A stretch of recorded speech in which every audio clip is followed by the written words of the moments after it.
Yeah, Janice will donate one. Yes. So thank you.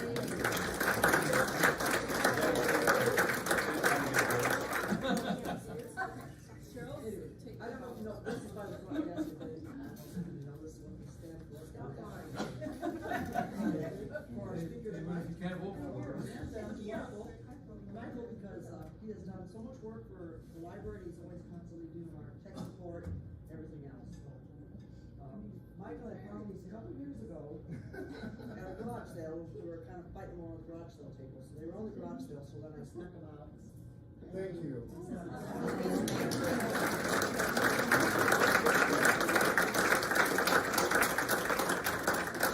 I was never lettered in high school, but now I am.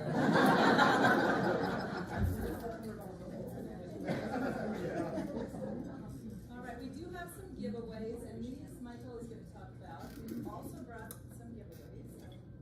Okay. So if you don't know, I'm retired Air Force, so I've gone to the base, and usually on base at the thrift store, they have some really cool stuff. Unfortunately, it's not printed on these, but the gal at the desk said that she thought they were handmade from Yugoslavia. So I'm sorry they're not stamped that way, but they are glass, they are beautiful, and so we're just going to give them out. Do I have 500? No, what dare you? The first winner is Kathy Jones.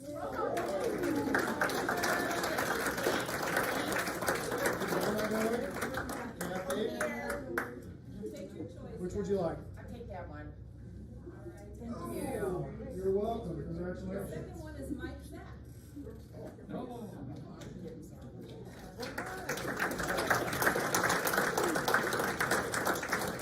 Do what I do. Buy the peanut M&Ms that go great on it. We have so many nice people that help us. Another one that helps us is Keith Berger.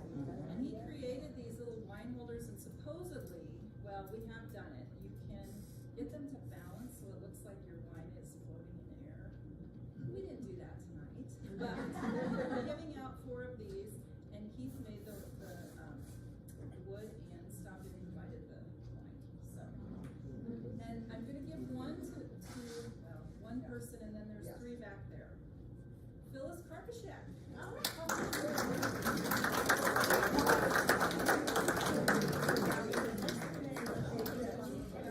Just pick this up in the way I was put on that back table. So the first one to it gets whatever kind it is, we don't know. Norm set it up, so. Nancy Spiro gets not guilty. one. And Teresa Dion gets one.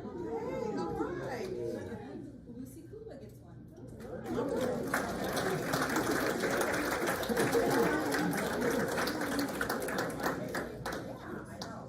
Let's get ready.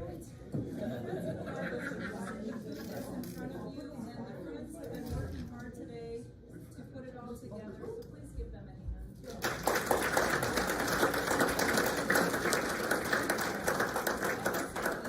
Cheryl and Lucy. Lucy brought the food to the place. Cheryl's been working on this for a couple of weeks. She sort of talked Michael into it, or they have a certain relationship. Thank you to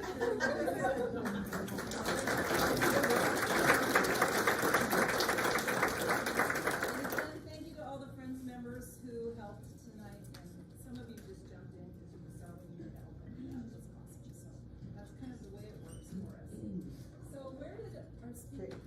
Kate? So, Kate, you want to just mention? Call of Nature Board. The boards are from my daughter's company, I'll just say most of the boards on the table are from my daughters. I don't know if you've heard of Mary and Martha, but they're from there. So if you're ever interested in any of them, you can contact me at the library, but she sells these, and they're awesome boards, but yeah. I just wanted to make that plug for my daughter, Yeah, so Melanie. thank you. Melanie Colton. What's Melanie's last name? Colton. Colton. Thanks, Melanie. She made 2 trips to bring the board back.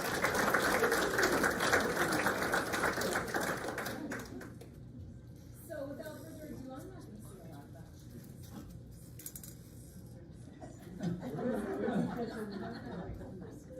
That's not true. I heard this afternoon, somebody said, I don't know how you're doing the show, you're not very talkative.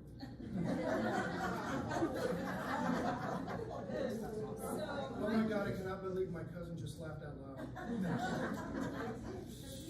Michael has been so helpful to us. He is definitely so generous to the library, and I know he's generous to a lot of other groups in town, and so we all appreciate him so much. And so without further ado, Michael, Good.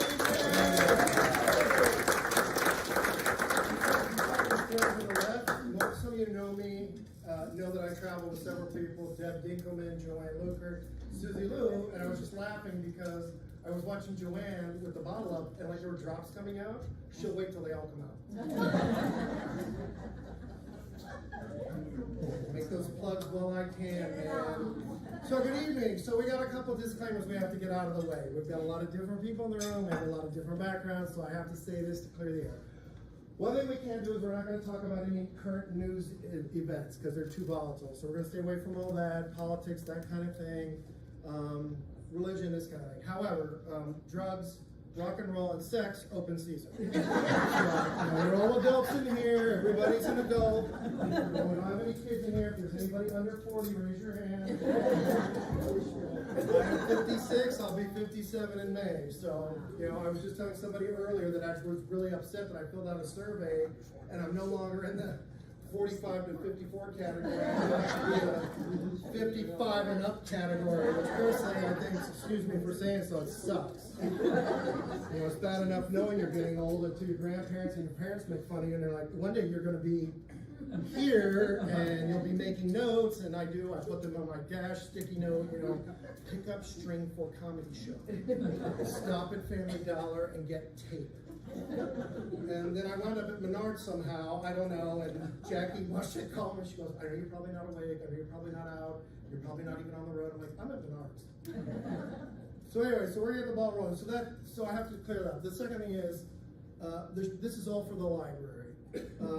David City is really fortunate that over the years, you've had ups and downs where David City had stores. You had Jack and Jill's, you had all kind of grocery stores and underground stores, and you had shopping centers and all this, shopping stores with clothing and everything. And then as time went on, of course, people kind of had their own cars and times changed.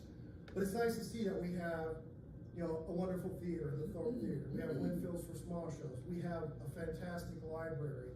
I was telling them the other day, and this is a true story, there's a thing called a Harvard 5-foot collection. A Harvard 5-foot collection is a 5-foot shelf space for books from 1919 by the president of Harvard University. I bought a collection. There's 55 books in the collection. It was almost impossible to find, and they ain't free. But I wanted that 5-foot shelf, and the only ones around were 1919. Otherwise, you're looking for piecemeal. So I'm at the library, and there's a cabinet. Who's the cabinet? Was it from Haruska? yes. So there's a cabinet from Haruska, and on this, you can go look. On that shelf space is the complete collection of the Harvard Classic 5-foot shelf from book 1 through book 55, including the references, in pristine condition. So you're talking a few $1,000s worth of stuff. So it's like shocking what we have. I mean, who would expect to find? I've been on eBay for months looking for that collection. I found a guy, I bought it, and then here I'm walking through the library, I'm like, I should have just took him out. No, I'm just checking him out for the week. So we really are very fortunate that we do have a fantastic library, your grandkids, your kids, and because we get caught up too much in the story stuff. We've been telling stories for years. Anybody know where the first original stories come from? Don't worry, we'll get to the funny stuff. Just keep drinking wine. Anyway, who were the first storytellers? We'll do a little bit of trivia, then we'll get right to the guts of it.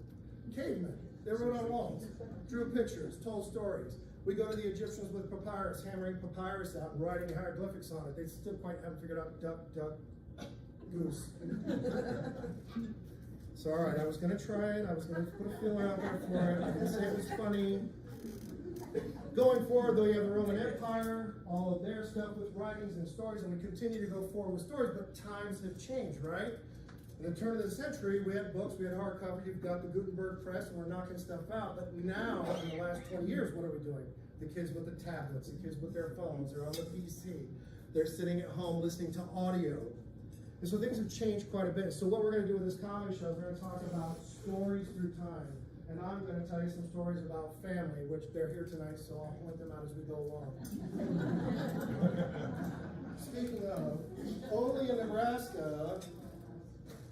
This is for my cousin. I forgot it. I was supposed to trade her because that goes a lot with me. If I do a computer job, I trade for fruitcake. So she made me fruitcake, and then I owed her sausage. Here's your deer meat.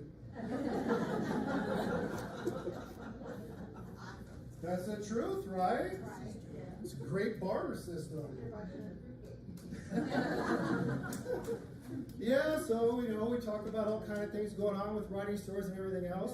I'm not originally from David City. My mother is from David City, Beverly. Unfortunately, she's no longer with us. But I do have to share the story how she met my dad and got married. My mother, she's not talkative either, but she was with a bunch of the girls in the car. They were driving to Meade, Nebraska. And my mom actually hit my dad with the car. So, yeah, Florence Nightingale effect. So, my dad, though, is not an American. He's French-Canadian. He was in the U.S. Air Force, and so it was kind of like my grandpa. I don't know how many know my grandpa, Arlie Haskell, phenomenally hardworking person, basically traded metal, and actually literally for a time traded furs, which would be unheard of. I don't think many people could fathom that there'd be somebody out there still trading furs to this day.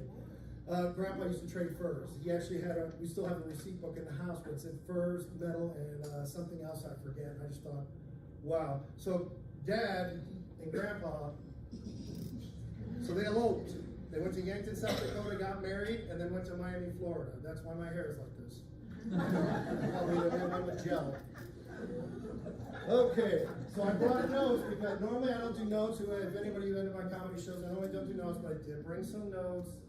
I have to have them for a couple things. I only got to rehearse once. I was just in Florida at Universal Studios, and so I'm broke. In Florida, it's just like, oh my gosh. So I'll take a quick peek at my notes, then we'll get going. If you have questions, please hold them to the leadership. Okay, so, oh, and I have this. Let's do this first. Where is Donna? So this is what's left. I don't know what happened to the rest of your husband, but that bone was found in the lake.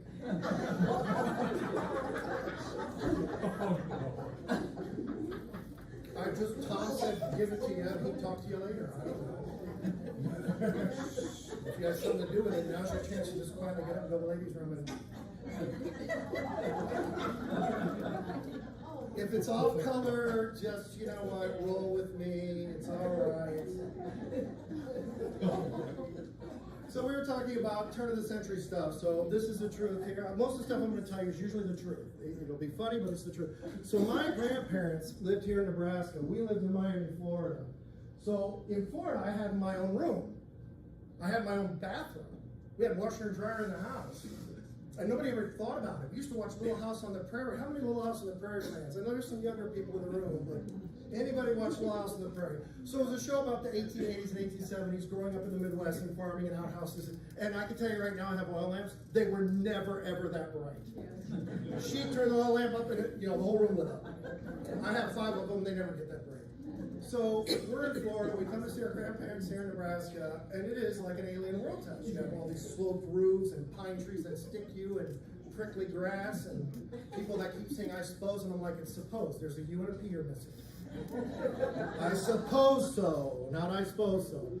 And so we're going to do some outhouse comedy. So my grandparents, believe it or not, I was walking around the house. This is in the 70s. And as I'm walking around the house, it's about 9 o'clock at night, and I'm going to walk over here and open the door, and it's the pantry. And I go over here and open this door, and that's Grandma and Grandpa's bedroom. I go to this door, and it's the east porch. And what is with you all on your porches? Oh my gosh. East porch, south porch, west porch. Grandma go sit on the east porch, they watch the cars go by and try to get the tag number. Oh. That's a 5 plate. What are they doing out here?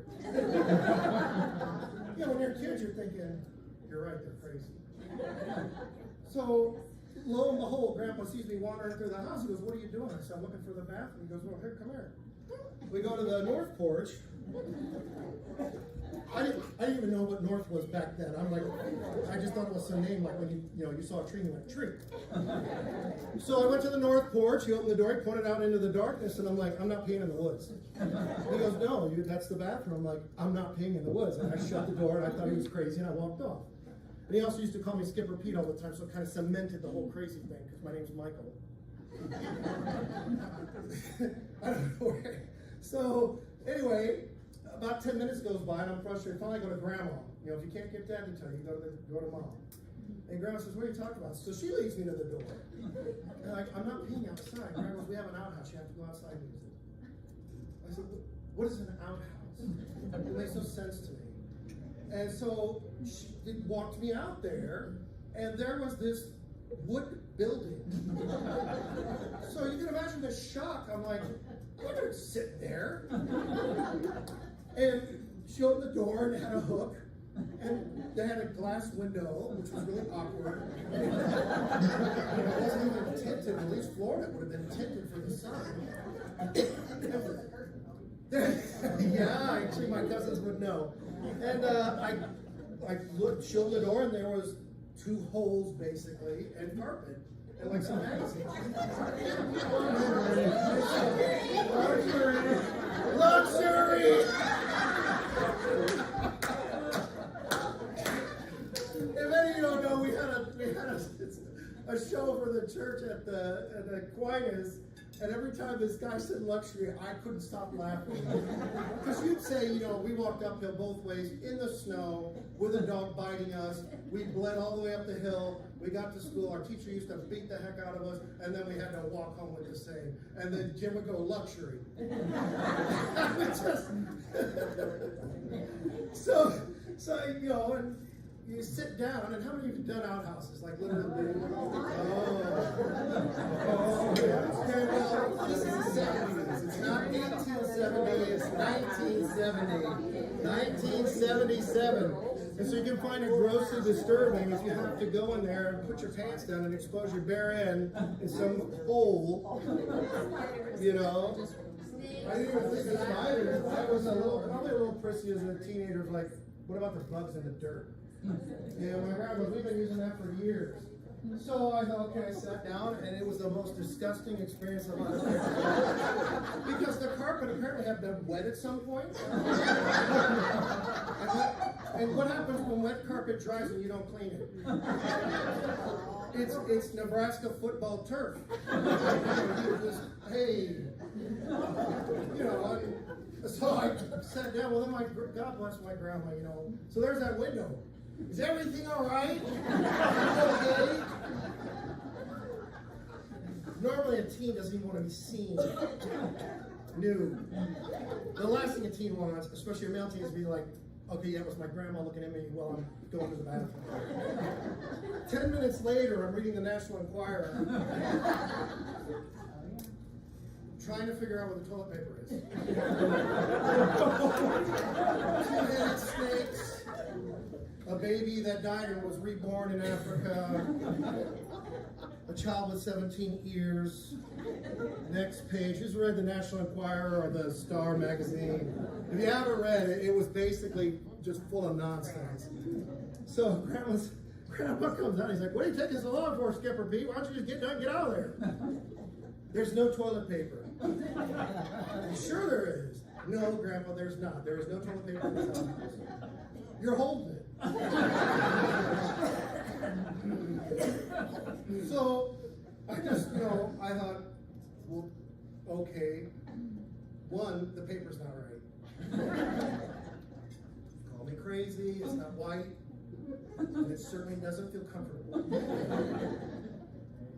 So I went ahead and used the toilet, but I always thought, you know what, okay, so I went with the game plan, I used the magazine, it's all good, got out of there. And Grandpa had really a luxury kind of outhouse. You know, he attached the smoker to the outhouse. Probably the first one in the history of outhouses that you left, you smelled like summer sausage. Yeah, oh yeah, you come out here. All right, it's all good. Yeah. So you think Grandpa was a little nutsy until you hear that, and you're like, that's pretty clever. Until Grandma, she wasn't keen, so I think she put cookie dough in the window sometimes. And she came out smelling like an oatmeal cookie. Anyway, well, Are we bordering on crass or no? Any red flags here? No? All right, we'll keep going. The other thing is, we always thought that a 3-holer, you probably had honey, because you had like the large, the medium, and then the guest. Yeah, you had the guest. If the guest came over, you're like, here's the one to the right, because it's small, medium, and guest. Now I have a relative that has 4. 4 holes. What do you think the 4th one's for? Dog. No? Anybody? Be a human being, I'll give you that much. Relative. In-laws, you're on the right path. So if you have your small, your large, you got guests. Oh, who got that? Give Connie a hand, that's the truth. Because who built the outhouse? The husband did. She's not pooping where I'm pooping, she's gonna have her own spot. Well, what about the days about phone calls, right? How many of you have phones, right? You don't want to go to the bathroom because what?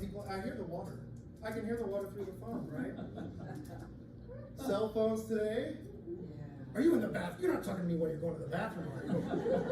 Right? I'm like, no, I'm in the outhouse, so I'm not going to tell them. I'm like, no, you didn't hear me flush. Right? I'm in the outhouse, you didn't hear me flush. But you always think about that, right? Who wants to practice a little showing me with some old phones?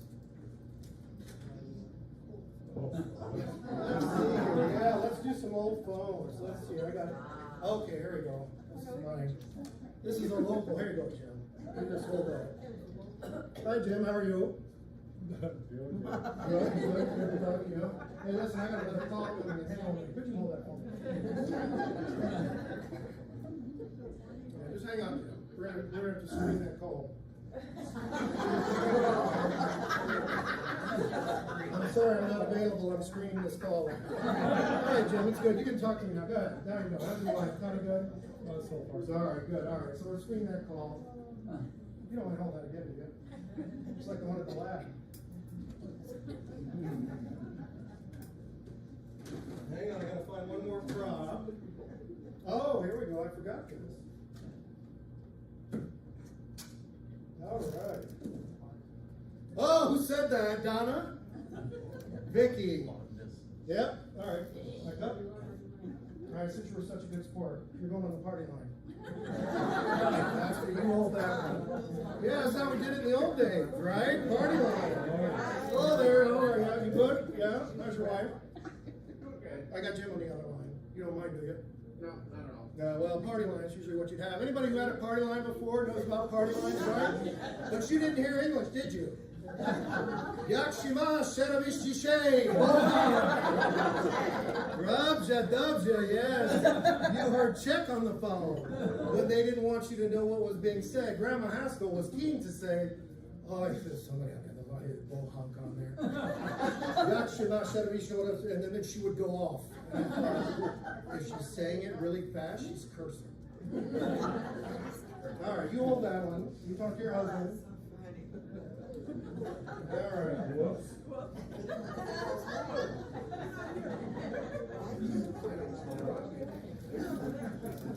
You're connected to your wife. You said I do. That should be easy enough. All right. Was he there when you got married?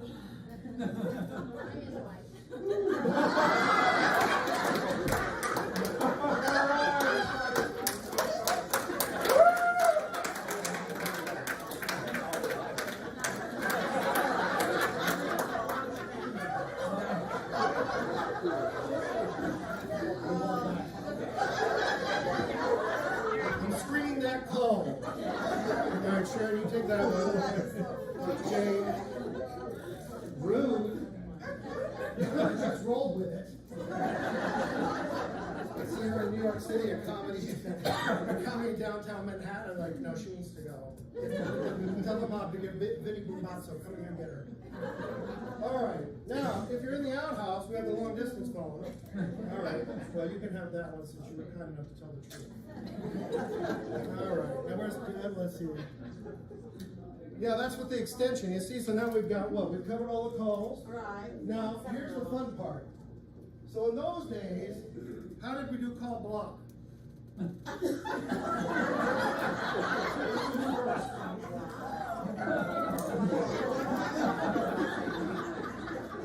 You want to do caller ID? You go to the door, you open the door, and you go, oh, that's Teresa Dion. I don't Oh. Right? You've been cut off some. I'm sorry, man, but you've been disconnected. Okay. Are you a priest? No. How come they had to say it? Oh. Shh. Out of the 60 of you, don't tell anyone.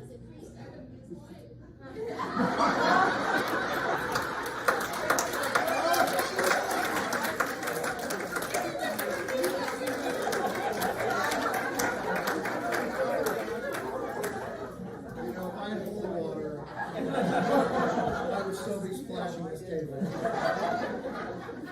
All right, now I don't remember who's connected to who. So we've got our caller ID, we got our caller block, we got our call filter. Here, I'll get that for you. That was in the bottom. Right? Because this is how we did it in the old days, and if you're in the bathroom, you could just like, no, I'm not in here. Thank you for playing along. All right, anybody want some phones to take home? Now that I got strings draped all over the room.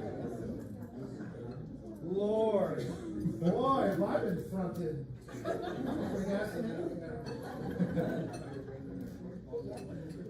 So how did you two meet? All right. Who had the higher score? Just saying that for the gods. The God. Okay. And you won the drawing?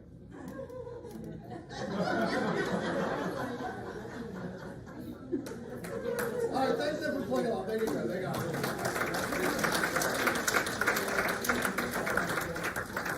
Lord, all right. Well, that worked out well. I'm glad to have audience participation, like everybody to play along and enjoy themselves. So everybody's had a good laugh so far. If you didn't know, I'm giving silver at the end of this party. So your laughing is your interest in silver. I'm literally going to give you silver. That's going to be worth at least a few bucks when you walk out this door. Anybody care to question me like they think I'm playing or no? So if you're laughing heartily, your silver value is going up. Laughing's free, people. You're not paying to laugh. So you can, like, even if the joke is bad, like the whole priest thing, you luxury. So I was to continue about family, because that's what this thing is about, right? The library has stories, and we all have stories. Every one of us has stories about our families and everything else, and some of us can relate to certain stories. Some of them they can't. I have a book that's currently banned right now. Yeah, well, you know, it's not the perfect world. It's called The Witch and the Roman. Oh, that quite a room. Wow. So, my grandpa was a devout fisherman. Where are my fishermen at? Anybody fish? Vicky, I know you fish. John, you guys go all the time. That's one person? Seriously? None of the ladies have fished in the years you've been around? No? You guys in the back, any fishermen? Well, don't be scared. I mean, I'm not going to come over and sit in your lap. You know what they say about a bald head? More air to the brain. No, God bless you. It's all good. So my grandpa was a devout fisherman. My grandpa took fishing as almost like a religious thing, where the night before he would prepare. And, you know, Florida, it's saltwater fishing, almost always. Here, it's freshwater fishing. So when I came here, again, I thought my grandpa was crazy. How many of you have gone to get worms from the ground yourself? What did you use? Spade? Anybody else? What? Okay, so now they know where I'm going. So a range, what they're talking about is my grandpa basically went in the shop, came out, and he had all these rods, all on an extension cord. And 5 a.m. in the morning, grandpa says, we got to get some worm. He has a Folgers Crystals metal coffee cup. And he begins putting these spikes in the ground. And my grandma comes out, she's got kolaches, gives us kolaches. I'm looking at Grandpa's car, which at that time was a 55 Bel Air.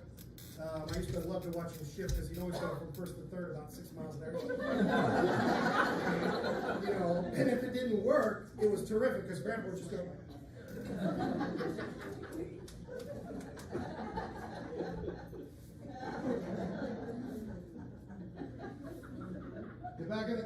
and it would be fine, he could drive.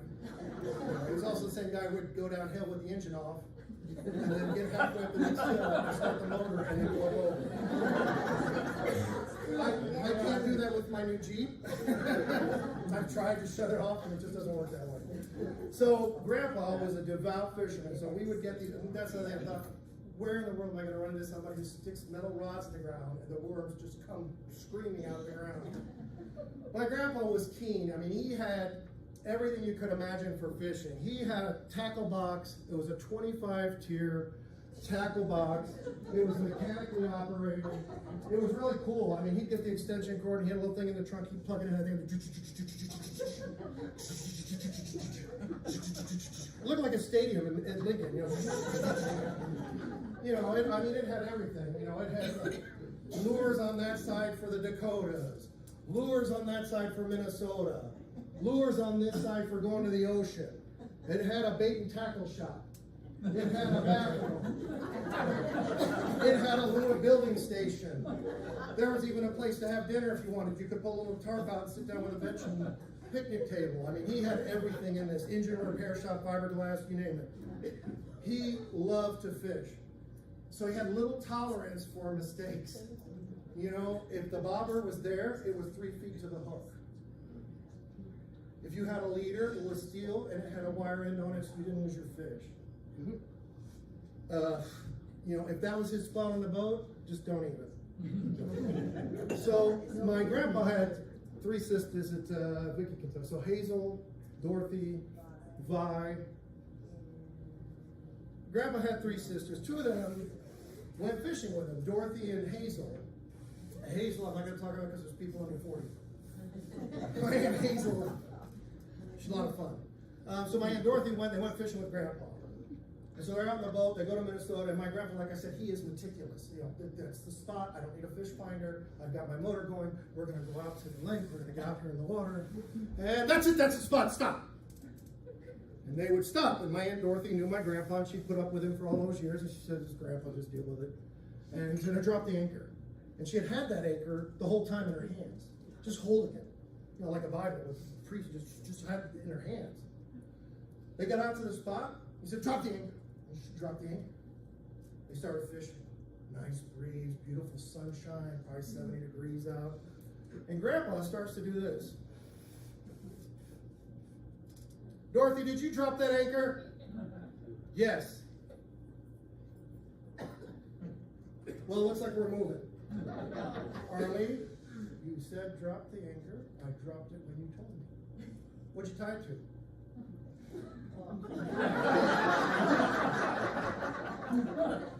He didn't say nothing about tying a rope to it.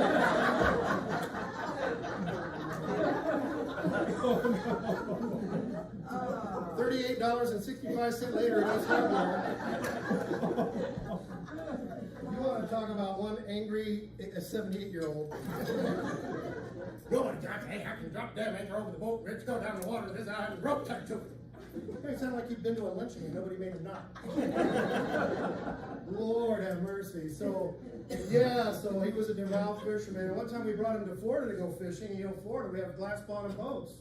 We thought that'd be cool to take Grandpa on a glass bottom boat. He'd love that. He could look down and see all the fish. For about an hour, he was in there dropping his lure down. It was just the saddest thing. And we were kids. We just thought it was funny and heck watching him go.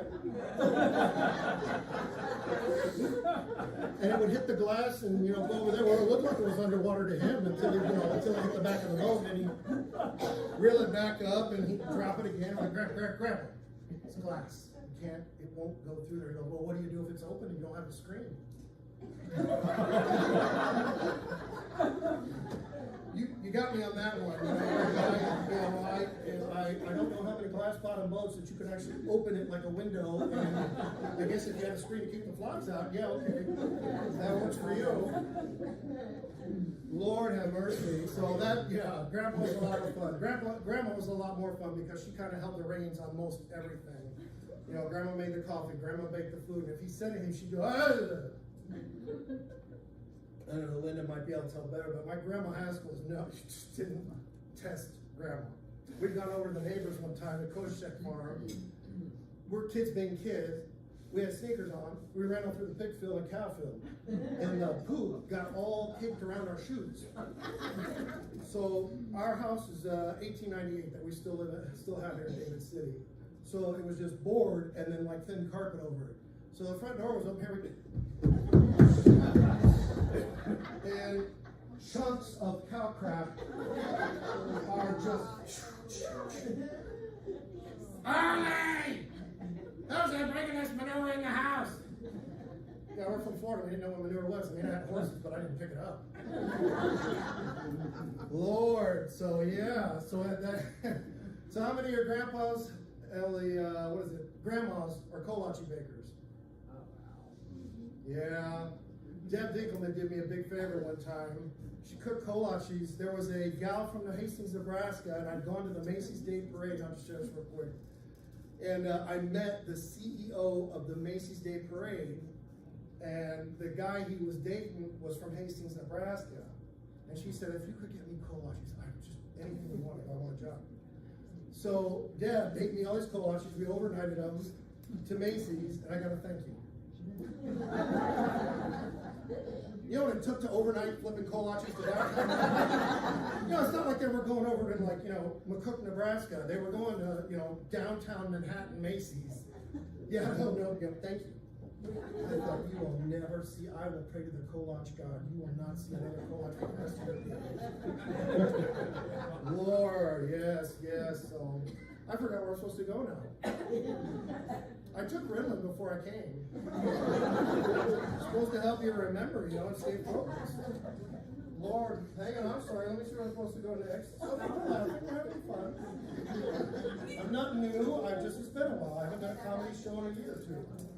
I mean, I've got Joanne and Susie I could start talking. Yeah, how many of you know that I travel with some people here? Like I've gone overseas with people. Yeah. If you don't know, we've gone to France, Germany, Italy, Amsterdam, Netherlands, Switzerland. Yeah, Switzerland. Everyone has a memory attached to it that I'm like, stop. We're in the Louvre Museum, and I'm just going to share this real quick. I love Deb. My friends have been wonderful to me because they're very patient. And if I said, are you okay with going to do this? Okay, yeah, we trust you. Let's just go do it. So we're at the Louvre, and let's see if I have my phone. Jim, stand up for a sec, please. So we're at the Louvre, and this is Deb. This is a Byzantine marble statue, 3,800 years old. And I walked in the room, and it was like two little school kids. Joanne was with her. Joanne saw me, she goes, they've been caught. And there's Deb with her arm around, with a sign right next to it. Do not touch. And I'm just beside myself because 10 minutes earlier, she was in the hallway, and she'll deny it to this day.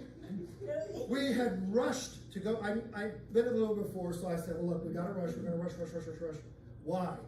Well, we got to this room, and I went, ta-da! It was the Mona Lisa. Nobody was in the room. So I'm like, you got to take your pictures.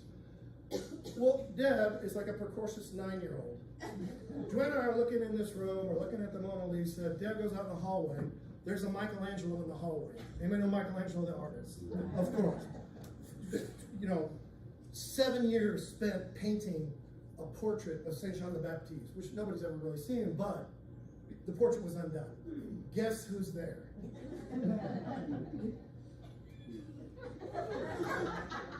It's the Louvre Museum. It's the most unbelievable museum on the planet. There's lasers. Haven't you seen the movies, like where thieves go in and they're like doing this, and up through the laser, like ballet, trying to get through the security. Deb's got this 28-200 zoom that's like 3 feet long. Well, all of a sudden it's like, la fille là-bas, enlevé. And I'm like, oh my God, something's going on. It's probably a terrorist. Joanne and I walk out of the room. They're after her. I didn't do anything. I was just trying to take a picture of the painting. I just got too close. in the police department doing a news report, right? You got 200 pounds of premium Bolivian blow cocaine. I'm just looking, I just want to get a close pickup. No! Lord. I mean, I'm as guilty. I did all kind of terrible things on the trip. We had like Susie lay down in front of a car and then we sent it to her daughter saying she'd been hit. The backstory was Susie had actually been hit by a car in Las Vegas the week before. And so we sent, we were in Ostia, this little Italian town, and she's like, hang on. No, hand in the air, we take the picture, we send it to Candace, we're like, your mother's been in an accident.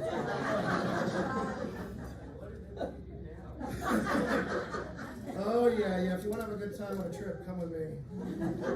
And I knew when I took them on the one trip, so speaking of storytelling, like we love stories, I make it a point, I'm into dry humor, so I knew if they were standing in the water for the sunset picture, and I said, back up, they'd get it. Right? I'm now knee deep in the ocean. So there's people and it's sunset. I go, look, I can't get that picture. There's too many people. If you want to go to the right. Okay, we'll go to the right. Well, here comes another one. Why don't you just step and go back a little bit? Do you want this with the sunset here or over there? So I'm doing this whole production. About 10 minutes into it now, they're into their waist. Susie looks at me and I'm not going to say the expletive. You little... You've been filming this whole time, and I'm like, you were ready. So if you come on a trip with me, you have to be ready. I may do something. You're all welcome to come along. It's a lot of fun. You have a lot of good times. Right? And traveling. Who's been to the airport in the last year? Taking a flight. Oh my gosh. I just got back Tuesday from Florida. I'd gone to Universal Studios with family. And even I'm taken by... Everything is monetized now. How many traveled in the 70s? Like Eastern Airlines, United when they existed, those, okay. So they used to board, if you didn't know, they never boarded by seat like that. They used to always board from the back of the aircraft, coming forward, so that you weren't climbing over each other. So they say rows and seats from 35 through 45. Those people got on, they put their stuff away, but they weren't climbing all over each other. Now, holy cow. You know, the guy, if he gets, in Omaha, he got like near the podium, and people are like, oh, First off, he's not at the right gate for you. He's for the other flight. I mean, I'm serious, like 18 people are like at the thing, you know. No, stop. You know, with their bags and their carry-ons, and I get a kick out of the carry-ons because Delta allows one carry-on, a small bag, and a laptop bag. What I see is a Bahama Mama sack that weighs about 35 pounds, obviously a carry-on that'll never fit in the overhead bin, and then her purse, which looks like, you know, another piece of luggage. They're all corralled up there, and if you don't notice this, everything's monetized on a flight now. All the seats come at a price. So from first class going back now, first class seats are this price. Delta Comfort Plus is this price. If you're sitting in an exit row, it costs more because it's got more leg room. If I was you, I would be sure if anybody had, like the plane crashes, just get your wallet out. You want out the door. You need to make a deposit. I got to pay this ticket back. I would charge people. I'm not, you know, I'd get them out. You know, I'd have to be, you know, un-Christ-like, but I'd be like, no, I need, you know, make a few bucks. Yeah, so that's the thing now. So everything's monetized. So you go up to the counter. Did you ever notice that the agent at the gate changes as the rows get called out? So first class, the guys are going, hi, welcome aboard, good morning. It's so good to have you on this flight to Orlando with us this morning. I hope you have a great flight. That carry-on should fit in the overhead bin. No problem. Is this your wife? Lovely, please, come on aboard. Then Delta Comfort Plus comes up, which is just behind first class. Hi, good morning, welcome aboard. Well, wait a minute, what happened to all that? The board fits and the sentences get shorter. By the time he got to main cabin, it was, just put your ticket there. Next. Well, Delta has basic economy. Anybody fly Delta? I fly Delta all the time. So they have basic economy. Does not come with an overhead bin. So in the back of the plane, they emphasize it, not yours. So if you go to the very back of the plane, which on these newer planes, it's Sorry. No, okay, fine. How far back does it go? Okay, all right, I'm here, okay. Oh my gosh, where's the rest of the plane at? And you know, he walked all the way to the back, but as they're greeting, I heard the guy go, basic economy, and these two people got up, these 4 souls with them, and they're bringing their carry-ons. Who knows the word words pink tag? Anybody? That's Delta's new thing now, so I'm picking on Delta. So you go up with your carry and they go, oh, sorry, there's no more overhead space for that. You're gonna have to check that. Well, I can't pay for it. Well, then we'll pink tag it. And they put a pink tag on it. Guess who gets to put it on the plane? You take it down the jetway, you hand it to the guy loading, he puts it on. When you exit the aircraft, you and the other poor schmoes stand there like this. Enjoy the flight. You were in first class. Enjoy it. Oh, very good. And then the guy opens the door and gives you your bags. It's terrible. So that was that. So the flights have changed. The other thing is too, when you're going down the jetway, has anybody noticed the posters of all these people? Bora Bora, Kuala Lumpur. First off, there's no place called Bora Bora I checked. And there is no Kuala Lumpur I checked. Well, there is, but I'm never going. And it's always people who are smiling. They're always smiling in that picture. And she's wearing a bikini that only an anorexic could fit in. And there's no way that a person with any moral guidance could wear that and go out into public. And then, the guys there, or the cocktail. I want to see pictures like, when you go like Omaha, if you're leaving Atlanta to come here, I want to see like, McCook, cornfields, and a guy standing there with like coveralls with the shorts cut off and his legs hanging out. I want to see the wife in a bikini made out of like a what is it, a quilt, like a flower pattern bikini, right? With flower written right here. Wouldn't that be cool? Rather than those posters of like all these incredible destinations, like David City, right? There's only one east to west. I want to go there, right? Brainerd, Sun in the Fun, bar open, 11 to 6. Right? Comedy show, Friday night, 6:30, David City. Be there, be square. That would be great to be walking down the jetway, because half those people probably go, what state is that in? That's why Gene Hackman's not allowed here anymore. You know that, right? Gene Hackman is not allowed in the state of Nebraska. Who knows why? He is not allowed in the state. Anybody? Yeah. No. If you were on Family Feud and there were 60 points, you would get 45. Anybody know why Gene Hackman is not allowed here? Who's seen the movie Unforgiven? Clint Eastwood, Gene Hackman? Anybody? Unforgiven? Do you know what he said in the movie? He said, I thought I was dead too, only I found out I woke and I was in Nebraska. Boo! Get up! Go on, shoot! Yeah, so he's not. So if you see Gene Hackman, we're ropers. You need to go up to him, tap him on the shoulder, and go, no, get out of here. Johnny Carson, stay. Oh, Lord. Who has the water? I had water cooler. Sorry. I need a water break. Water break. Anybody want to drink water with me? Yeah, drink water. Cheers to your health. Over the lips, over the gums. Watch out, stomach. Here it comes.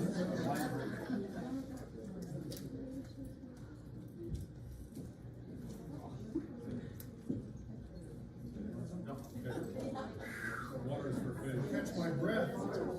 I'm losing weight. Not really. All right, how's everybody doing? Everybody need any wine? Anybody need any wine? Is this a great party? Oh, we need wine? Okay, what's your name? What's her name? What's her name? Sandy? Sandy? You're Sandy. Are you a patron of the library? Well, I have a card. And you know Jackie Moschette? This is her little studio. You do? Okay, because you just poured that wine. There was some left all over the table. Oh, no, I dropped it inside the dish.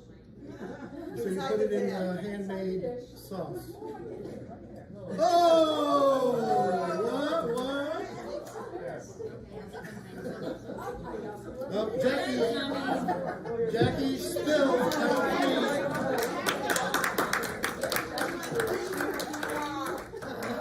Jackie, table 43, still. I don't want to call names because I'm really gossip with Sandy.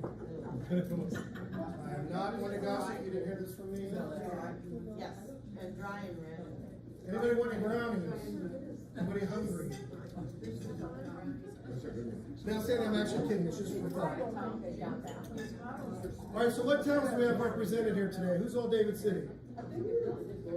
All right, what about Brainerd? Let's give the Brainerd people a hand.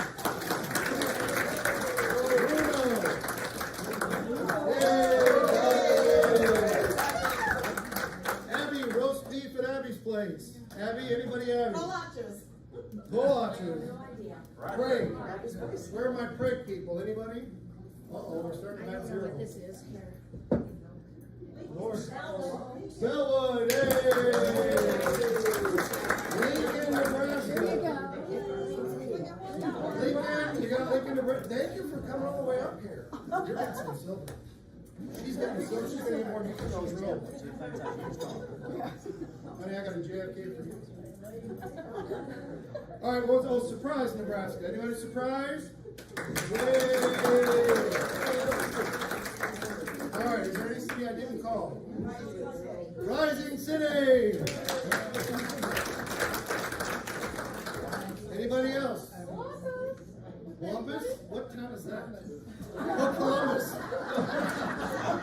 thought she said Wampus. I was like, you need to, Sandy, have another drink.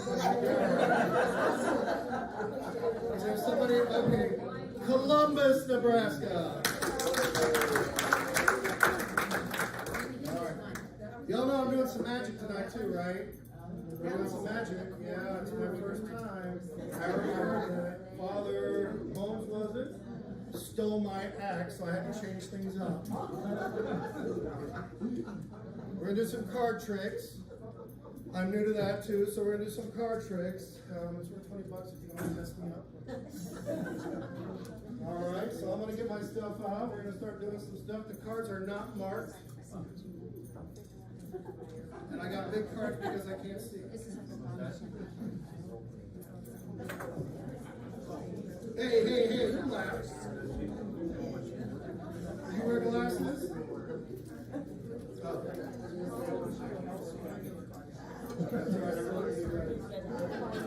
Okay, we're gonna get rid of the joker for the magic trick. Get rid of the other joker for the magic trick. Alright, so what's the rule like? Somebody's supposed to cut the deck. Who wants to cut the deck?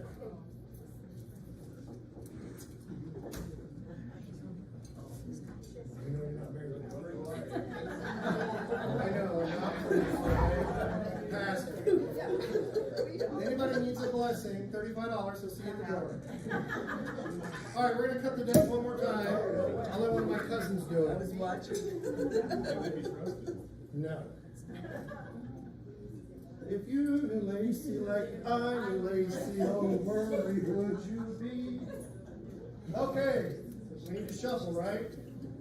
Should we do 52 pickup? Boy, y'all are... Alright, let me see if I can do this here. Hang on. I used to be able to do this in school. I was drunk then. Oh, right. Who hasn't had a drink before you were 18? Take your picture. You got caught with caught.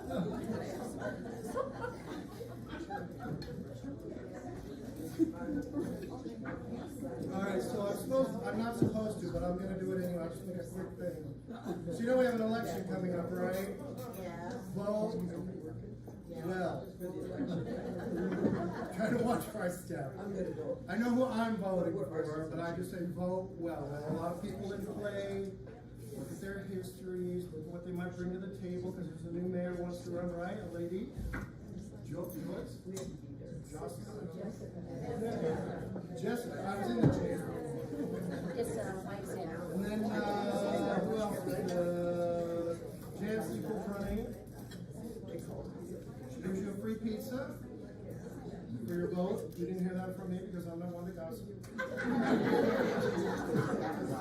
Tom's currently in the audience running for sheriff. I have to thank Tom because I got caught with 2 plastic bags full of white powder. After I left the airport, thank you very much. I made it through flipping TSA security, but not through Butler County Sheriff's Office. Tom vouched for me. It was not a kilo of Bolivian glow from South America. It was just baby powder. I just don't like it in the pot. Thank you, Tom. I'll remember you when the election time comes up. As long as the check clears. All right. No, everybody's left. It's all in good fun. It's all in good fun. If you hear something offensive and you truly are offended, wait till everybody leaves. Come find me and say, Michael, I don't think that was very nice, or I don't really appreciate what you did, and we'll get it worked out. I'll do like I did at Applebee's. Would you like a free appetizer? Right? Okay. Dun, dun, dun. Oh, no, they're not. Okay.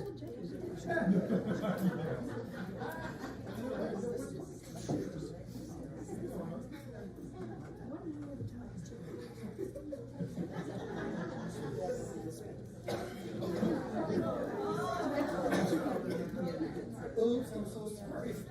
They seem to have slipped out of my hand. All right, so who do I go to pick some cards? There's 60 people. Cheryl. Cheryl, Earth to Cheryl. Honey, you keep looking left and right. I'm up here. Lucy, why don't you just get her off the bus? Cheryl. No, glass down. Oh my, are you okay? I said, sure, she goes, put the glass. Sorry, I won't talk about you. You're here. No, we're not going to pick on hair. That's not nice, because women will leave here and say terrible things about you, and they will come true. I learned that lesson in New York. I did a comedy show in New York City. This is a true story. I did a comedy show in New York City. It was in an underground club, and I usually don't have a plant, but this time I did have a plant. This friend of mine, Jim Cooney, was sitting all the way in the back. And so I come on stage, and it's the real deal. So there's a spotlight, and when you're cued, they'll do the spotlight twice to start, and then they flash it twice to tell you, within a minute of your closing, you tie things up. So I start telling something funny about Nebraska. For the first 30 seconds, and I'm into body movement. So if I hear, shoes shuffling on the ground, people being nervous, chairs shifting in their place on the wood floor, people are being frustrated or they don't find it funny. 30 seconds, first, nothing. No shuffling, no chairs moving, no shoes moving, no glasses tingling, nobody raising glass, and I was standing on stage. 30 seconds you can get through. 2 minutes later, nothing. So my friend Jim is in the back, and he's like, keep swinging. They'll start laughing. Somebody laughed, and I was just, thank God. And then it all opened up and we were okay. I'm like, well, maybe I should get the cards out. You have drawn the witch. No, sorry, these are just playing cards. All right, so who wants to draw a card? Barb. I should have known. This is a pet deck. You know that, don't you? It's cats and dogs. What a deal. Anyone doesn't know Barb loves pets. I love pets. You wouldn't know it though. Somebody said, did you have hip surgery? And I said, what does that mean? No, of course not. I go, well, your dog looks like it's joined. And I went, rude. My dog is not with me 24 hours a day, 7 days a week. She does not go everywhere I go. She's not here now. Ow! No, she's in the library actually. Probably peed and pooped all over that conference room. I'll try to get Beth Foster and they'll give me a call tomorrow. We spent to donate that room and there's brown spots all over the carpet. All right, Barb. Pick any card.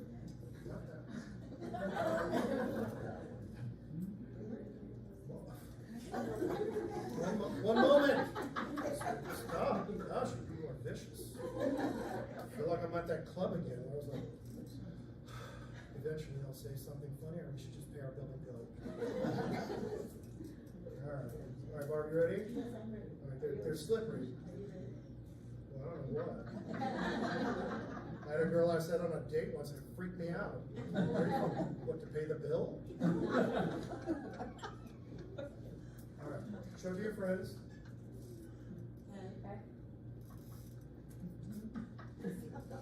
Okay, now I'm gonna give the deck to Kathy. That's right? Oh. Well, I was trying to do the alphabet. L, L, V, D. Oh, sorry. Who got that? Oh.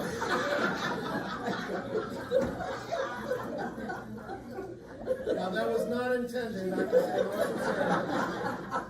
A, B, C, D, E, K, K, C, G, L, and L, P. All right. She's got to put the card back on the simple way not look.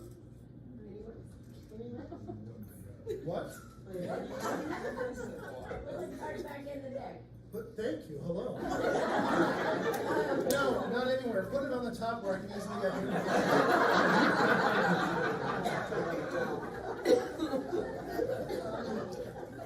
Look on the driving test. The guy goes, "Did you pass?" No. You did not pass. Where do I start? No, you didn't hear me. You didn't pass. All right, ready? We're gonna pick the card. I'm gonna get my papers ready because this goes with it. Hang on. All right, that one. That one. All right, first we have to practice this. All right, let me do this first. All right, I forgot about this. All right, this is green. Green? Everybody got that? Green? Green. And this one is Red. Sweet. All right. Now they do that at the VA.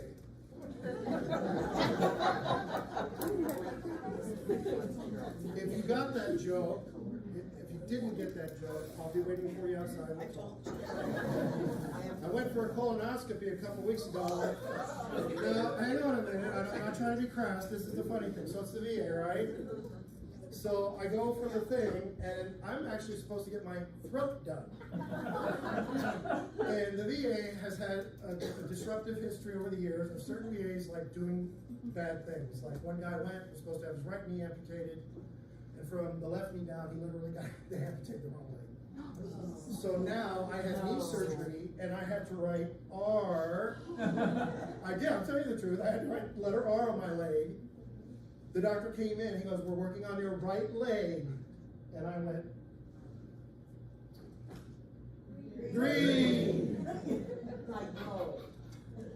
And we're going to cut it off. I went, "No, it's a scope. Don't cut anything off." Yeah, so that's those of you who didn't get the VA joke, meet me outside, I'll tell you too. All right, now we need to find Barb's card, right? Barb, you remember what it was? Kathy, remember what it was? Are you sure? Okay.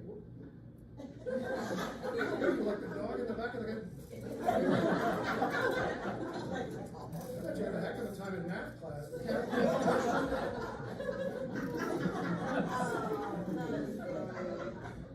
All right, I'm sure it's. I'll take it in the VA. Donna, you remember the card? You do? Bravo, you weren't going to move your head where you're for that. Vicky? The card? We could use complete sentences. So we want a subject, we want a pronoun, a subject, a verb. And we don't have to use pronouns, he, she, I, he. Linda? Yes, I do remember See, she knew that. Lacey, honey, what's up with you? the card.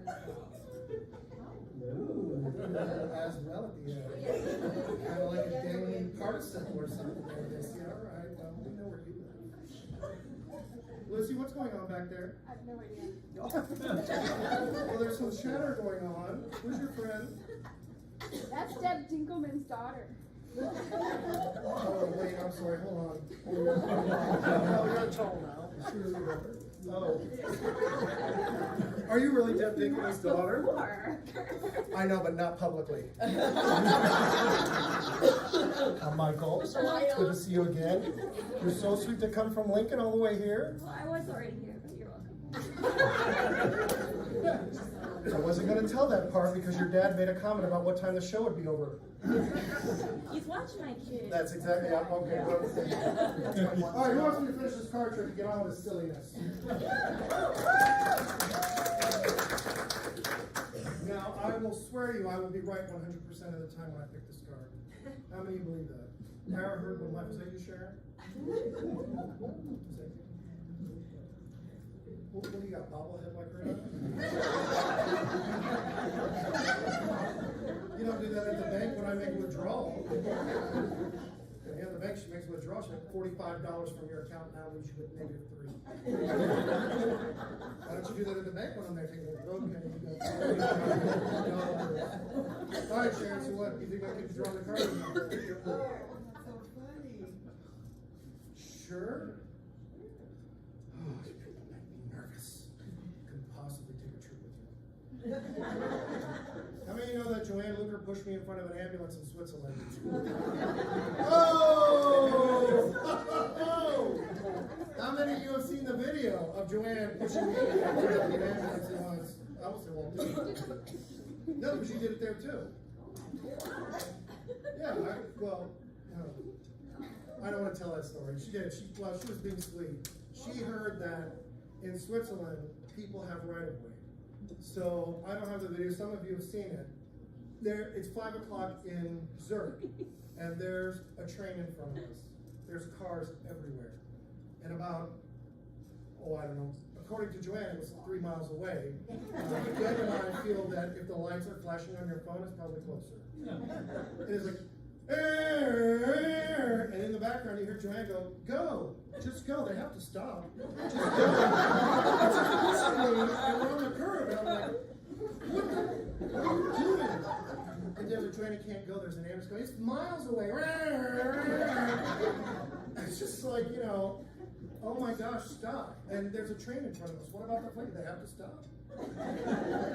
No, I don't think the train has to stop. I think the train's going to go, so Joanne's a lot of fun on a trip, surely. She's a good sport.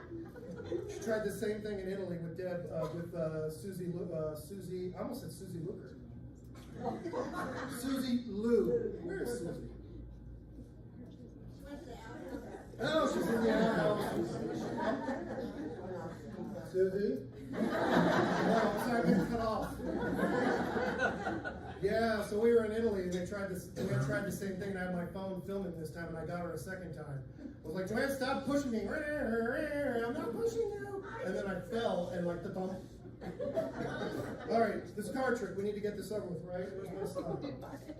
This sign will tell what this card is. I wrote this before I got it. Barb, do you believe that?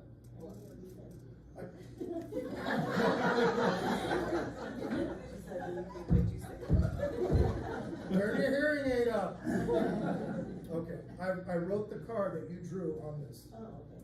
Well, I wrote your response on this. All right, everybody with me? I wrote your response on this paper.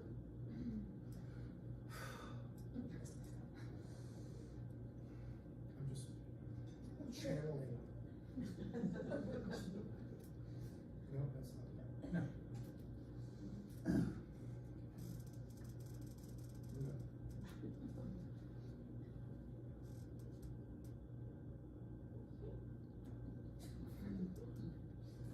Aha!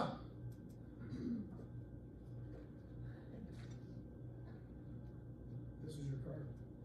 Anybody got any money?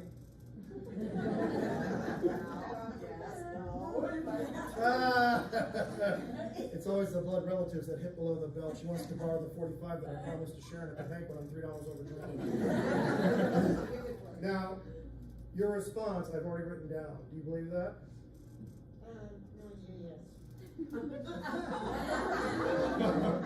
Oh my gosh, that was like the person who said I don't talk a lot. Ow, below the belt. All right, you ready? Is that your card? No.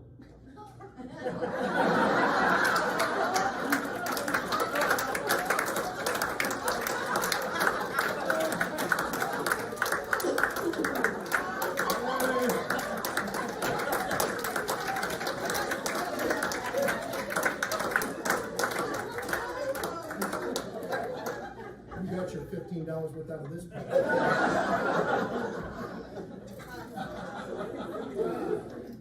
Who was expecting that?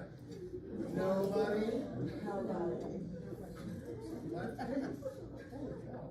Hey, who brought the Southern Comfort?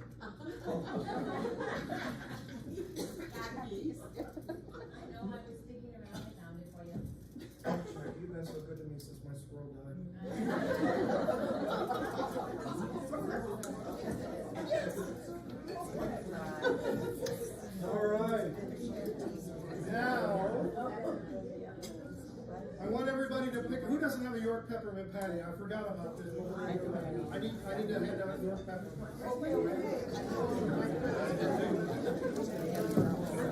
I need to hand out, nope, there's no kidding, I bought 200 of these things, so. All right, who needs York peppermint patty? You got yours ready to go?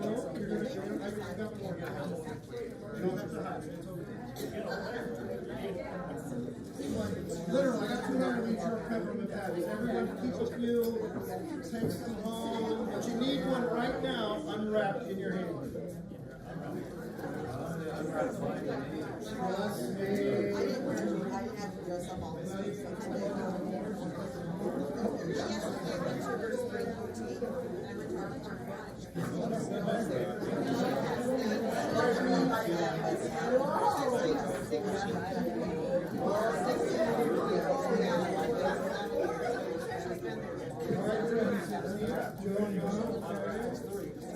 Yep, have it in your hand, and if you thought the magic was there, you can waste it to York peppermint patty. Everybody, great for the kids. I got another bag, I'm sorry. Here. Honey, reach for the bag, Nancy, go ahead. You're what, you're here.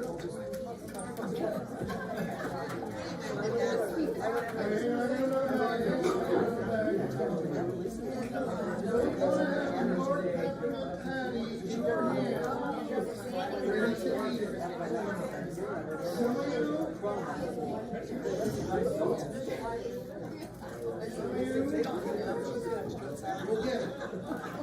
Others of you are going to look at me and think he's and you wonder why she's trying to do it. All right, who needs it? Cindy, you good? Good. That's all right. I need to go around. Who wants some extra?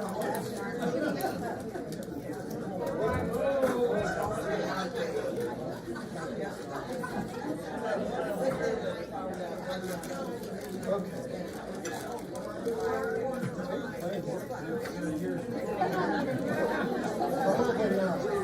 Yeah, you're absolutely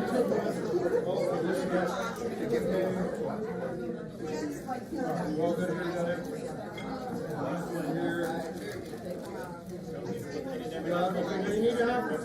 Everyone should have their York peppermint patty in hand, outside the plastic. Who needs one? Anybody else? One extra? Oh, wait, I need one.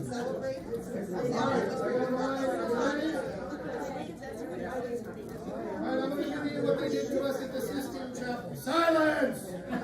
This is a church. You cannot be talking in here. We were at the Vatican a couple years ago, and at the Sistine Chapel, we walked in, and about 3 minutes in there, and I have tinnitus bad. There's paintings everywhere. It's all marble, and some guy goes, "Silence! This is a church. You cannot be talking in here." So 400 people stopped talking, and then slowly but surely, of course, what happened? Up. Silence! This is a church. You can't be talking in here. So then I was like, how many times are you going to do that? My tour guide goes, he's going to do it every 5-10 minutes. Okay, well, I'll be outside. I have my glasses. I can't even see the Lord God touching man. So. I mean, the ceiling is like 80 feet. You know, and everybody, don't use your phones, and you got people walking around going,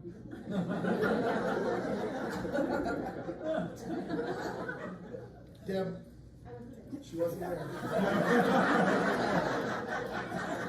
But had Deb been there, it would have been one of these.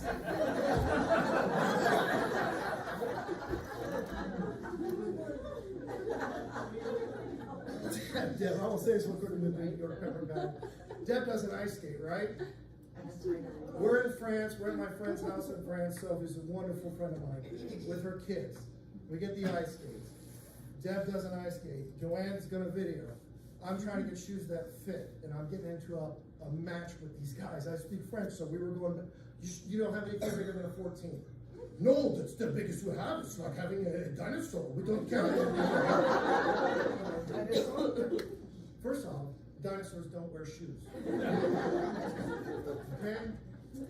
Secondly, we have 8 teams in the United States. Yeah, well, you have basketball. You have people with big shoes. Fine. So, yeah, who doesn't ice skate is out on the ice with Paul and Camille, my friend's kids.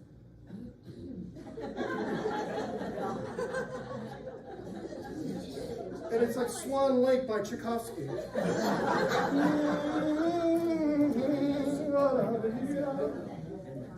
I said, Deb, I thought you were ice skate. Well, it's been a while.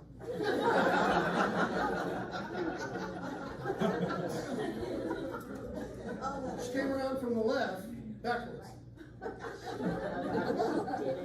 God's on a shoot right along, like inches from the rail. All you could hear was the ice from her skate. It was dark, so I don't remember.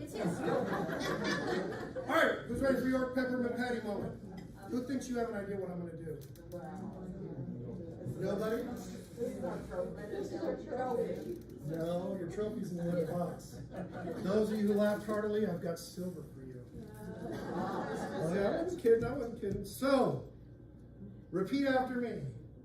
When I eat a York peppermint patty. When I eat a York peppermint patty.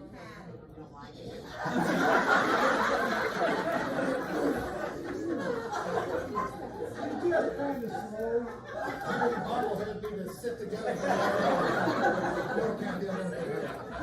No, I'm only picking a cat. It's all good. No, you said saying just like you did.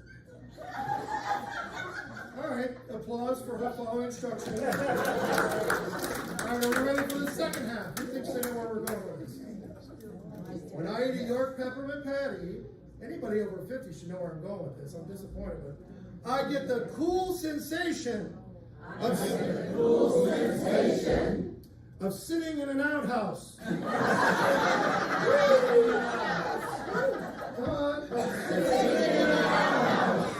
With a cool breeze wisping across my butt.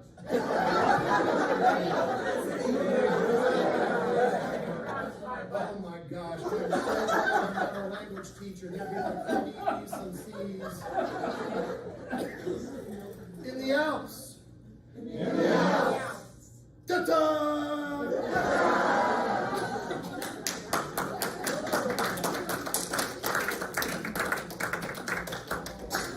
We have one last trick. We're going to saw somebody in half. I watched it on a YouTube video with this TV show Kiss Makes. I don't know, it might work. Where's my lovely assistant, Susie? Can somebody help me clear the table, please? Hang on, let me.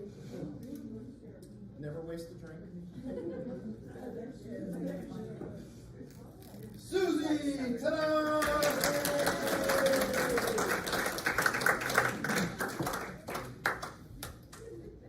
Let me get my books. They got everywhere I've said. Now let's get the phones, put the phones away.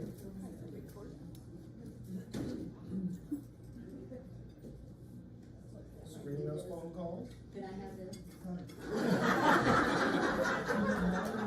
Maybe your last name. Here's one of the stories. So, talk about drinking. So, I had a lot of Delta Sky miles. So, I flew first class going to Paris. Joanna and Susie were in the back. And Delta Comfort Plus, not back. So, they're like right behind me. About 11:20 p.m. We've had dinner. We've had drinks. It's late. I'm going to bed. It's a 9-hour flight. Mr. Lachance, do you know anybody in the back? I go, yeah, I know 2 old gals back there. the grandmas. I said, yeah. I go, you have an extra bottle of wine? They want to know if they can have it. And I literally got my phone out and I went, it's 11:20. Well, they've got wings on and they put them on upside down. And basically they're back there having a good time. And they don't have any more wine left. And they want yours. And so she took you get somebody a couple of bottles, they took my bottle and gave it to them. And they drank through the night, back there singing and carrying on like two old Irish women. So if you come with me on a trip, you need to drink. You need to be willing to push somebody in front of an ambulance. You need to know we're practical jokers. We might have you step back into the Mediterranean Ocean and just keep going. You can always say, no. Is everybody having a good time? Yes.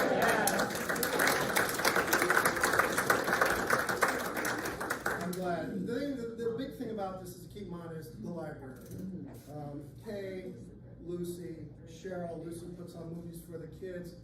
Denise, all, are working at the library. Probably not for a lot of money. It's not like it's $22 an hour.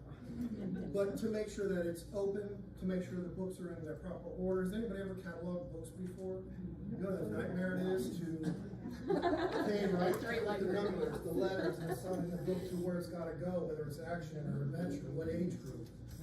Lucy puts on movies once a week, or once a month, and she's got a great audience. A bunch of little kids come and they watch movies at the library. The library pays for the movies and pays for the popcorn for that, so your kids are not out,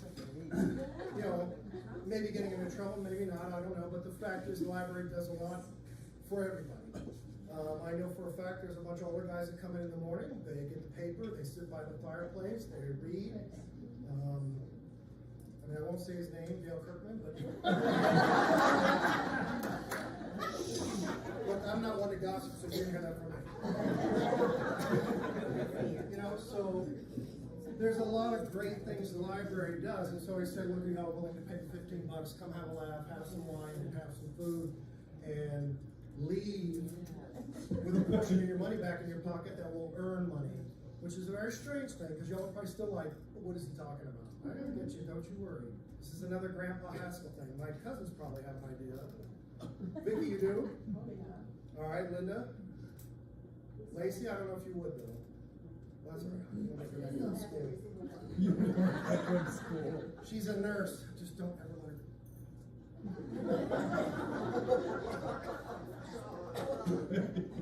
This is a true story too. I left an MRI. I had to have, I want to say Cobra. You don't get Cobra. COVID. No, not. What is it? Fuji or whatever his name is. Calm down. No, God, thank you, Connie. Holy cow. Yeah, contrast. So they give me the contrast.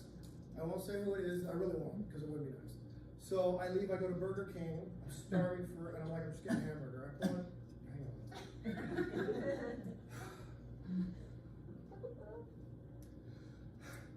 My gut was shot. Black is slimming. So I stop, I got a hamburger, and the little girl at the window, she pushes her leg on the thing in the window, she goes, oh, are you all right? Yeah, just give me, I just want my hamburger. She goes, okay, well, if you're sure you're all right. I'm like, I'm all right, what is this? She goes, well, your arm. So I look, and the needle and the tool is still in my arm, and I'm bleeding down my arm from a vein. Gray and red into my dash, into my shoulder. I'm like, oh.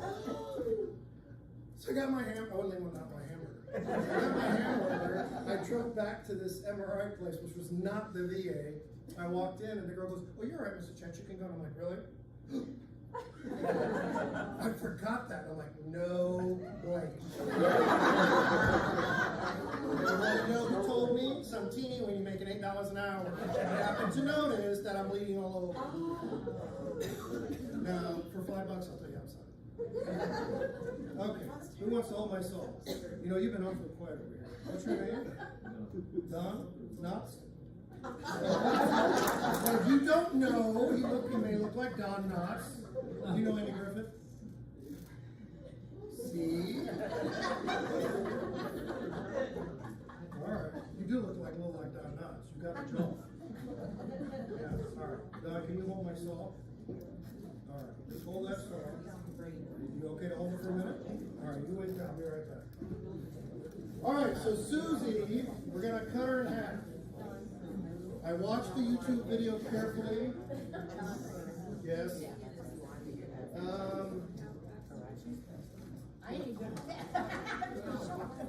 Okay, I need 2 assistants, preferably tall, or half tall. All right, come on. What was your name again, please? Nancy. Reagan? Miss Reagan, would you please come? Your husband is a fine man. I don't care if you thought, you were in charge, nobody had to know. It's good. You can afford that. It's just right there. Okay. I don't know, I didn't pay for that. How about this? How about you lay down? Where lay down? Just lay down. Now bring him to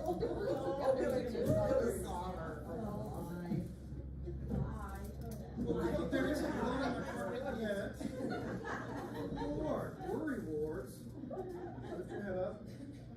Everybody applaud my lovely assistant, Susie. Let's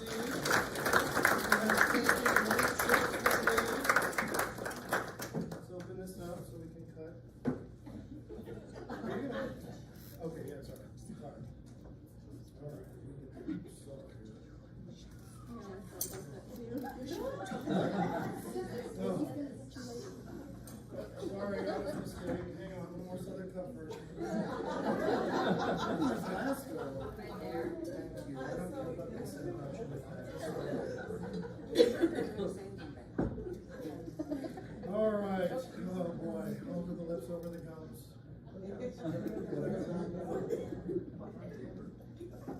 That's really good. All right. Oh. Don, can I have my stick? Now, Don, don't do that, because then you'll cut yourself. And just don't. But, have you? So I just want to know if you think that's sharp.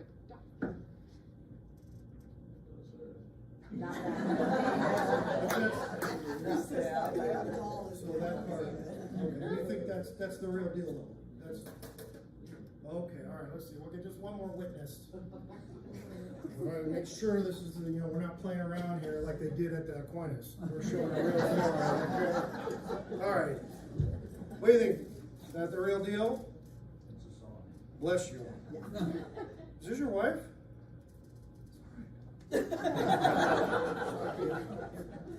All right, it's all in good fun. It's all in good fun.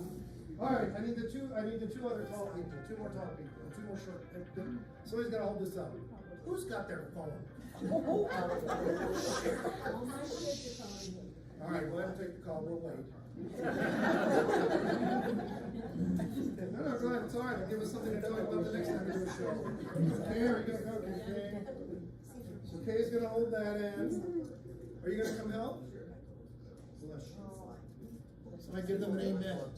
Amen. I used to charge for that. I did a benefit somewhere else, and I'm like, amen. You get 3 amens. If you do auction, you pay money. So here it was free. All right. We are going to, Susie, are you there?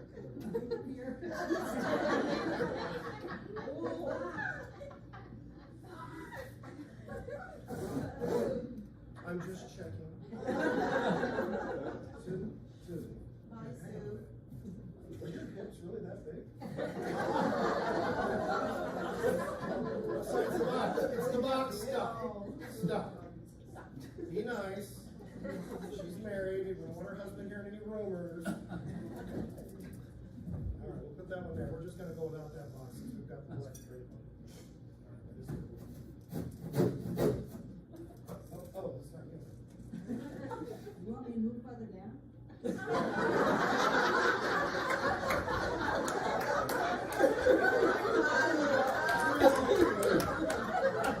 have literally done comedy shows, guys, so I've done shows in Miami, Atlanta, and Eddie's Attic, the Comedy Club in New York City, Manhattan, Therapy in New York City, Manhattan, and never have I had audience members go, do you want me to move down? I couldn't be married to him if he was a priest. Everybody usually laughs and then they don't make it personal, but here it's like, no, Michael, we have to make it, we know you. get your pronouns right, get your titles right. Are you ready? Alright. All right. Now, I have to say some magical words, even though I don't really believe in magic, but we're gonna say the words, right? I'm gonna pick something innocuous, verbally, but not magically. Everybody ready? Yes. Yes. All right, so we want to do this. We want to take a deep breath. Who's on CPAP? Well, I didn't look. I don't want you passing out. I mean, you know, Connie's not here to work. You know, I don't know. She may look at Blue Cross Blue Shield before she gives you a hand. So, okay, well, don't tell me, you don't have to tell me you're on CPAP. If you feel dizzy, nauseous, like you're gonna vomit or anything, just, hand up. I mean, unless you pass out, then your hands up. All right, ready? Big breath. Let it out slowly. We're gonna keep our calm, and we're bringing the good and positiveness of this experience to cut somebody in half and then separate them for your view. All right, I'm placing the saw on her abdomen.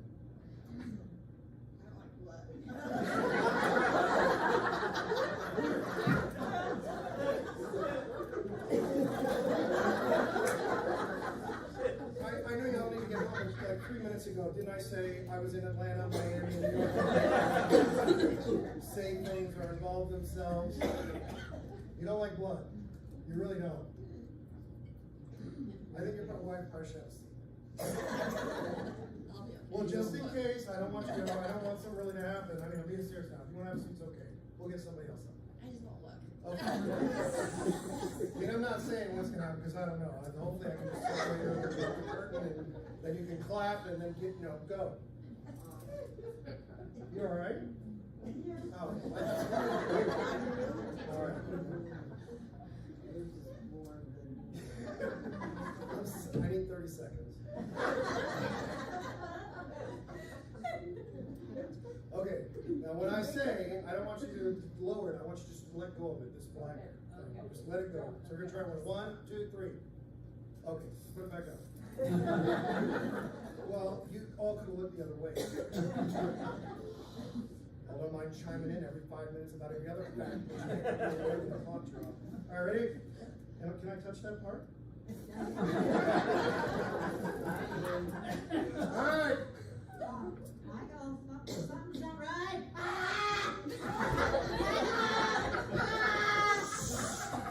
Stop crying, little baby. Drop.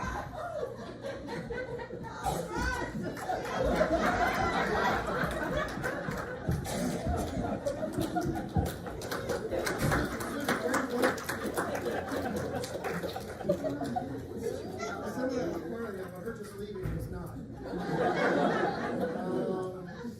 Wow, she actually just left. I don't remember telling her that. She was just supposed to go to the door and turn around and come back.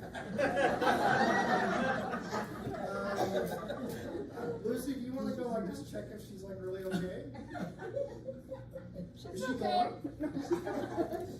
Seriously, yeah, she was supposed to stop at the door. She's bleeding. Okay.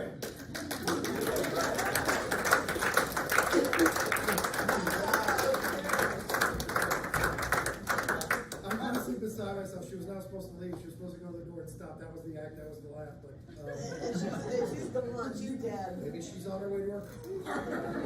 She's back. There she comes. They call her dead on arrival. Yay!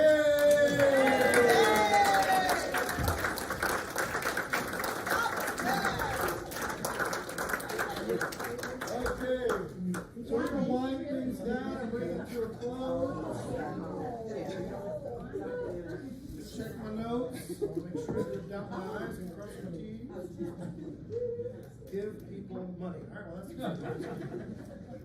Give people money, okay. Okay, so I'm gonna give money out. Oh, see, now everybody's like, oh, he was serious. He is giving silver. I am. I'm giving a silver coin. So here's the gist of this story. My grandpa, every Christmas, or at times when he felt like there was something special, would give us JFKs. So they were considered kind of a well-wishing to say goodwill to you, goodwill to your family. And Grandpa would give us them at Christmas and birthdays. It was a very big deal, and so most of us, I'm pretty sure, we've kept our JFKs. Some of them were 1776, so they're a little special. Some of them were just the regular JFKs. So here's the kick in the pants. These JFKs are 80% silver. So their actual value is not 50 cents. Their actual value is $4 and change. I checked this evening. Yeah, not a bad deal for 15 bucks. Just got $4 off. So I'm gonna take this around. If everybody would please take a coin. And now this is my thing with, well, I do this with my show, so it's just saying, I wish you well this evening. God bless you and thank you for coming. We'll hand this out. Some of you, I'll hold it. Don, you go first. Pick a coin, any coin. I bet you I can guess what that one is. It's a JFK. Yeah, so thank you all for coming. Let's be sure to thank Jackie Mashak.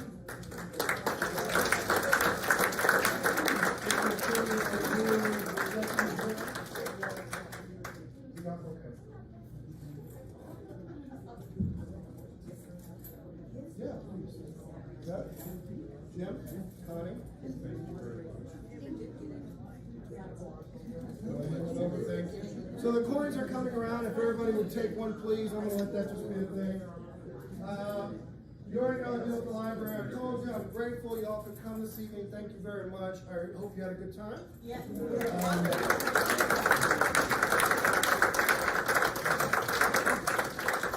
I was going to start the show. Usually I go around to audience members and I do a bit of like Don Rickles and go, who did your hair? You're not going to call that person, I will. But I didn't do that. I wasn't going to pick on anybody tonight. I actually had a couple people that were like deeply concerned that we were going to go after. I'm like, no, I wouldn't do that to you. I am thankful you came. What's that? No, I'm glad you did. Oh yeah, because if you were going to start, I was ready to go after you. I was yeah, it was the glasses was my first start. Your mom babysat for my husband. Do what? Your mom babysat for my husband. Oh, okay. Well, thank you for sharing And he that. always said, you know, the Haskell's don't have running water in their house. No, that's true. We did not. My grandparents did not have running water in their house through the 70s and into the early 80s. Yeah. My grandma had a hand pump in the sink when we came in 77, and they had wood burning stuff, and people thought we were lying. I'm like, I'm not lying. My grandma has a hand pump in her house, and they're like, that went the way of the dodo in 1940s. I don't know why they never changed. But you would go in the house and grandma had in the sink, in the kitchen, and then out back in the morning, she would take a pail and go and pump water. To take a bath, we had an oil burning furnace on the north porch. And there were 2 burners, and we did like you saw back in the day, where we put the buckets and heated the water. The oldest got to bathe first, and whoever was the youngest got the cold water. Did you go and come here every year? We came here every other year. My dad used to work for Eastern Airlines. That's why I know so much about the seating thing. And we traveled for free. We used to wear jackets and everything. I flew just a week ago. Came back Tuesday. You know how cold it was, right? Yeah. Gal comes out of baggage claim. She's got short shorts on, flip flops, and like a thing around her neck for a pillow, and no jacket. Never. They would have never let her on the plane. So I'm disappointed with some of that. That's a personal thing, but yeah, we came up here about every year. We were here before Epley had terminals. We used to have to get off the steps and get on the steps of the plane. My aunt, back in those days, my aunt would be at the door, like at the door with the tarmac. And of course she was an alcoholic, but.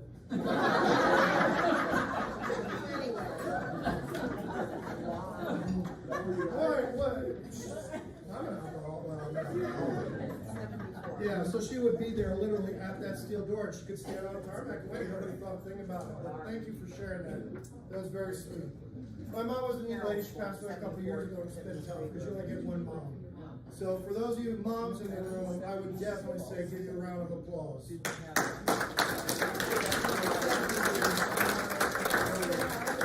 There is no tougher job. Anybody goes 9 to 5 and listen to your boss and you cut your wood and you work at the job, whatever job you have as a guy.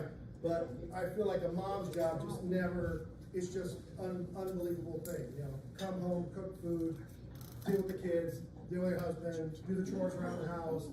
And, you know, it's tough, so, but we applaud everybody, husbands too. Right, Jim? Jim's ain't number one on my list. He had me laughing. I had to put the newspaper up at the variety show.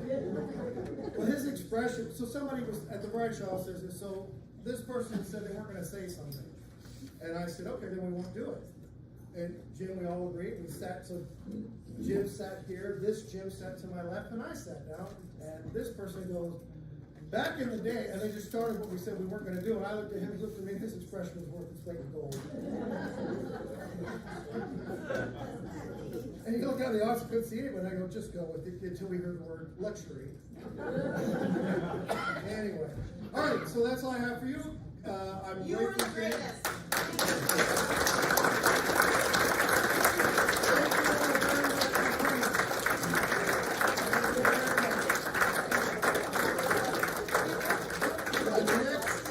Is in November. We leave Friday, Black Friday. We're looking to go to France, to the Christmas markets in Strasbourg. Deb's been, Joanne's been.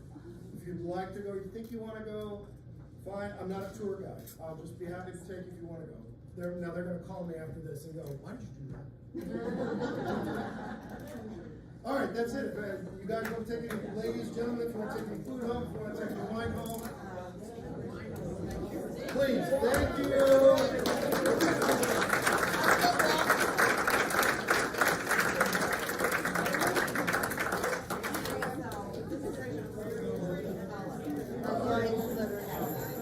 Who did not get the coin?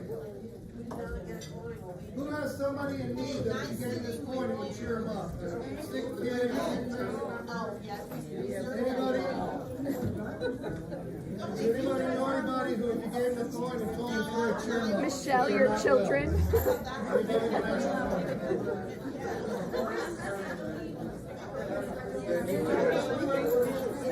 Lucy, did you get a coin? Grandkid. Your coin?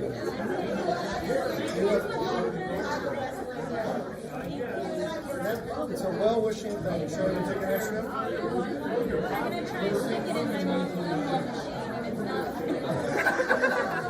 No, it's not, I'm afraid. Tell them to hang on to it though. It's $4 in silver. They might make their money later.